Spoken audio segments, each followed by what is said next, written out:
Hi, I'm Chef Cristian Feher with Food Chain TV, here to show you how to choose the right chef's knife. Now, whether you're a professional chef or an avid home cook, a chef's knife is something you use 90% of the time.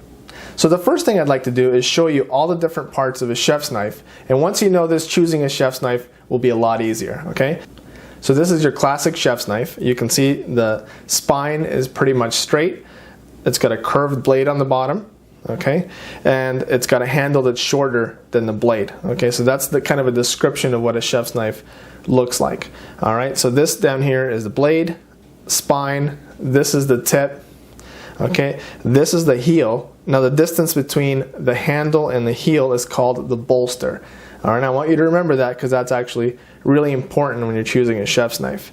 Over here is the handle, and this is the butt. All right. Now, chef's knives come in all sorts of shapes and sizes, but they do keep that uniform shape. For example, these both are chef knives. Okay, so one you can see just has more bolster than the other, but they both fit that same criteria. So you're getting ready to choose a knife. The first thing you should look at is always the length. Now, a knife is an extension of your body. Okay, and we all come in different shapes and sizes, but the knife is relative to the user's body. So for example, if you are an average sized person, let's say about 5'11" or so, then you want to use a chef's knife that's around 8 to 10 inches. Okay, if you are smaller, then you want to use one that's maybe 6 to 8 inches. And if you're a really tall person, I would say 6 feet and above, then you want to use a 12-inch chef's knife. Now, a measurement that I find even more relevant when choosing a chef's knife is I like to see somebody's forearm. Since your knife is an extension of your arm, it's only natural that it should fit the length or be relative to the length of your forearm. So personally speaking, when I choose a chef's knife, I always put the knife up to my forearm. Okay, the heel is always at my wrist, and the tip should get the joint of my elbow. Okay, and if I see that the knife reaches that distance, then I know that's the right length knife for me. So now you've figured out the length of your knife. Now let's figure out what type of metal you should get. Okay, now there's many different types of metal and alloys that knives are made of, but here we're going to talk about hard knives and soft knives. And what I mean by hard knives is a carbon steel or a high carbon steel usually tends to be harder than other metals or other alloys. And by the way, an alloy is a mixture of different metals. Okay, so I'll give you an example here of a hard knife.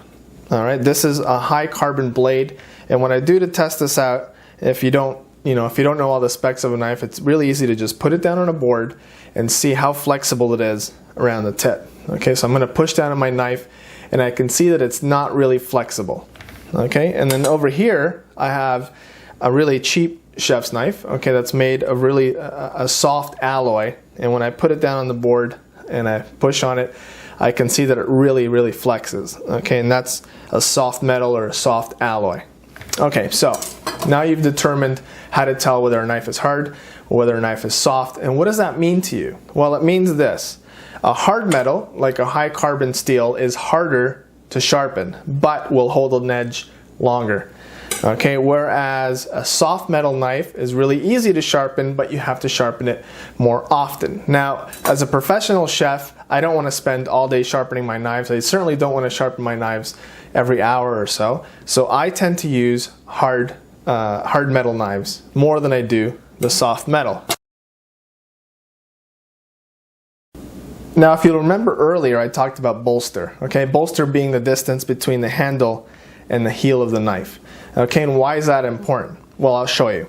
When you grab a chef's knife and you're chopping, okay, just like I'm doing right now, if you'll notice on this knife that has a high or a lot of bolster or a long bolster, that I'm not really banging my knuckles against the board when I cut. All right, so this distance between my knuckle and the board is enough so that I'm not banging my knuckles. Now, I'd like to show you here an example of using a knife that has very little bolster. For example, this little Santoku knife has hardly any bolster. So when I chop with it, and by the way, this may be a bad example because this is not a chef's knife, but I just want to show you what happens when you don't have any bolster. Okay, so I'm banging my knuckles on the board as I'm cutting, see? Now that is going to leave my knuckles raw after a day of chopping. Okay, so you definitely want to look at that. Now this knife here has just enough bolster where I'm not banging my knuckles, but it's very, very close.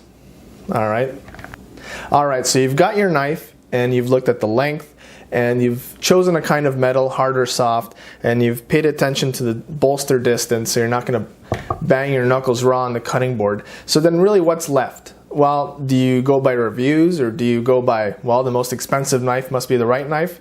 Well, in my personal opinion, buying a knife is like buying a watch, okay? And no two watches are really the same, and you're going to look at the weight of the knife, and you're going to look at how it feels in your hand, how the handle feels especially. Is it sturdy? Does it fit your hand properly? When you wrap your fingers around the top of the blade here, or the top of the spine, how does that feel on your knuckles, or how does that feel on the inside of your hand?